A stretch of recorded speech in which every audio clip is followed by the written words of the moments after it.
Okay, it's Gary, Coach Gary. We're back again, and we're going to talk about what it's like to have a coach in your life. All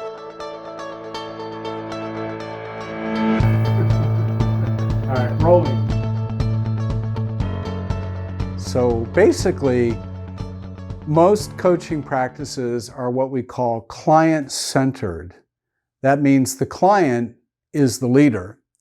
The coach is the guide. If you have a goal in mind and you want to compete in the Miss Universe contest or the Mr. Universe contest, and this is your goal, and you're willing to work 6-7 hours a day in the gym, and you're really gung-ho, and you're going to be religious about what you put into your body and never make a mistake, that's one type of situation. But most people don't aspire to be Mr. Universe or Miss Universe. Really, what we want is to have good health in our lives. We want to be healthy. And, it's a really interesting thing. I don't know how, I've had 10 kids. I'm a father of 5 boys and 5 girls. And the amazing thing is kids, they just they get sick, Kids get sick. They're brought into this planet, into this really kind of strange, weird environment with these bacteria and viruses and pathogens. And we try to keep them clean. We try to keep them, we don't want them to get sick. We want them to be healthy. Now, there is a theory called the hygiene theory, where when you are so meticulous about scrubbing everything down and not letting the child touch anything that might be dirty, they wind up with very severe allergies. Now, why is that happening? That's because they're not imbibing those bacteria, those viruses, and those pathogens, and their body is not learning to build up immunity. So it's a cycle. It's a process. We're put into an environment, our bodies are able to adapt to the environment. So that being said, kids are sick quite often, that happens, but as they grow older, the body becomes more resilient.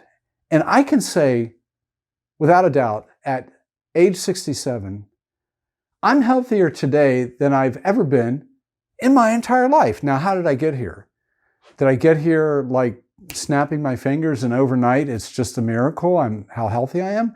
No, it took a lot of hard work, a lot of dedication, a lot of figuring stuff out, what to eat, what not to eat, how to behave, how to treat my own mind, how to use my mind as a tool for good instead of using my mind to tear me down and do all this self-judgment and sabotage, right? So those are the things that we get into. We think that we're a mess and we can't do this and we can't do that. And we convince ourselves of that. And it becomes true because we keep repeating it to ourselves over and over again. Henry Ford said, if you think you can, you're right. You can. If you think you can't, you're also right. You can't. And it's that way with coaching as well. So basically what a coach is going to do is give you some guidelines, some barriers about what not to do. And instead of doing those things, maybe you do something else. And the habits that you have, that you've grown up with, that were instilled in you by your parents and your family life and your social structure and the way you were raised, those things are still with you. Whether you like it or not, they're with you. They're part of who you are. Now, as an adult, as a teen even, you can make decisions and say, no, I'm not going to be that way. I'm going to reject that way of living, and I'm going to find some other way of doing it. So, for example, I was speaking with a client who has a Dunkin' Donuts habit, okay? They cannot start the day without, on their drive to work, stopping, getting that Dunkin' Donuts coffee and picking up a 6-pack of donuts. Now, the good news is, they got plain donuts without the sugary glazed icing on them, but they're still donuts. So instead of saying, well, let's cut out donuts, that's how well is that going to work? It's more of a thing of, all right, so you buy 6 donuts, what are you going to do with them?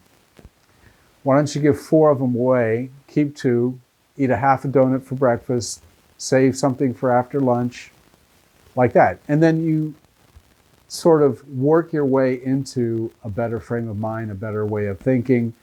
And eventually we'll get to Trader Joe's or Whole Foods, and we'll find some very delicious, nutritious snacks that can take the place of those donuts.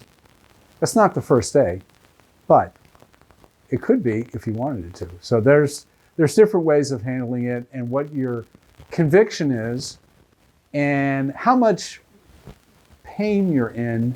What are the 2 motivating factors in life? There's pain and there's pleasure, right?